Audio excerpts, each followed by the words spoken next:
Hey everybody, it's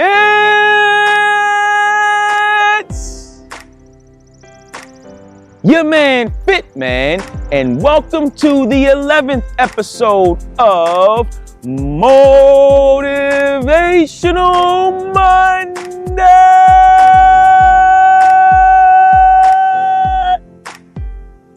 Today's topic, we're talking about why you have to give up in order to go up.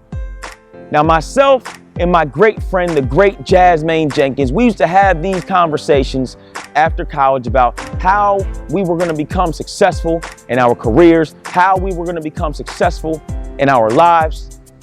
And one phrase Jazz always repeated to me was, we are going to have to give up in order to go up. And it was profound, it was powerful, and it was true.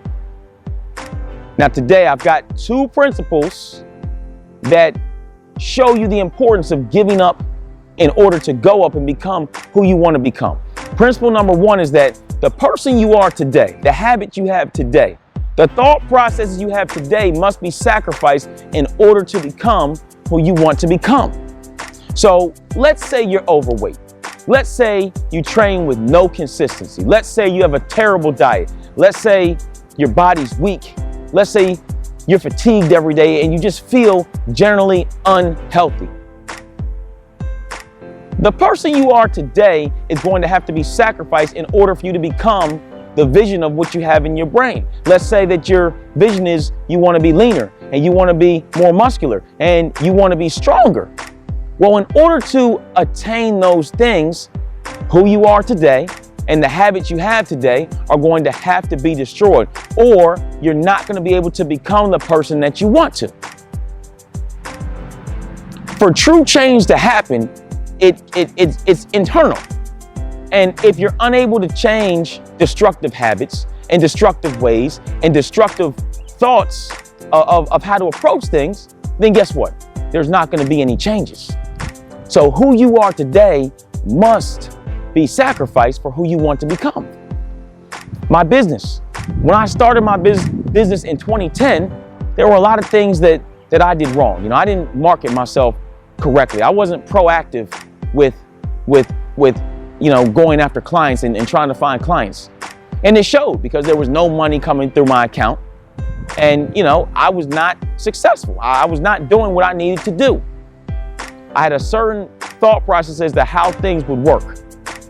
And after 3 to 4 years of not going anywhere, I said, you know what? Something's got to change. And it came from within. It was internal. And I started to read books on business and read about how other fitness professionals made their business work for them. I had to unlearn all the things that were in my brain. So that version of me had to be sacrificed in order for me to become successful and for me to become who I wanted to become. Let's say you're a bodybuilder. It's your first bodybuilding show and you're on stage and you're looking around at everybody else and you're like, man, maybe they're doing something different than me. How do they look like this? How do they look like that? But let's just say you haven't trained properly. You didn't eat properly. This is what I did for my first bodybuilding show, And what happens, I said, you know what? The way I trained and the way I ate and the habits I had needed to be sacrificed. They had to be destroyed in order for me to become more successful in bodybuilding. Okay, so you've got to give up. You got to give up those old destructive habits. You may even have to give up old destructive friends. Okay, you may even have to give up a destructive, toxic work environment. There's things that you're going to have to give up in order to become who you want to become, because you can't have things along the way that are going to impede your progress. If you've got the power to eliminate some of these things, then you've got to eliminate them. And that brings us to our next point, which is that you've got to be committed to the process, committed to the long-term process to become who you want to become. Now look, giving up old friends isn't easy. Leaving a job that you've been at for a long time isn't easy. Changing how you think about training and nutrition is not easy, but it is a requirement to get to the next level. Look, if I was still training and eating the same way I was eating 10 years ago, then guess what? I wouldn't be a better fitness professional. I could have never stepped on a bodybuilding stage or did a powerlifting meet or done anything. I would have been the same guy talking about the same stuff that I knew 10 years ago. That would have signaled that I didn't grow at all mentally, and I stayed the same. You've got to commit to the long-term process of changing, and it's hard. There's going to be things that happen along the way. Look, I don't care how tough you are mentally, there's going to come times where you start to doubt yourself. Well, is my business ever going to grow? Is my body ever going to change? But if you're committed to the process, then you know that it's going to change, and you know that positivity is around the corner, but you also know that it's going to require hard work, it's going to require consistency, and it's going to require patience for you to get to where you want to get to. You've got to commit to the long-term process. Okay? Again, it's not easy to give up who you are, but it is required to be in order to become who you want to become. Okay?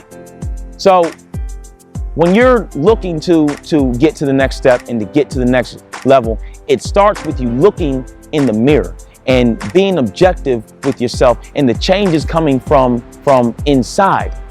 It can't be external. It has to come from inside in order for you to truly change. So I need you to whatever goal you have and whoever you want to be, guess what? Today's version of you has to be sacrificed in order to become that new person, that stronger person, that smarter person, that more well-rounded person. You've got to unlearn. This person has to be sacrificed. And that person also has to commit to the long-term process. It may take 1 year. It may take 5 years. It may take 10 years.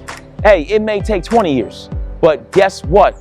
It will happen. You just got to stay committed to the process. I thank you for checking out the 11th episode of Motivational Monday, and I will get with you next week. It's your man, Fitman. Holla at a trainer when you see me in the gym.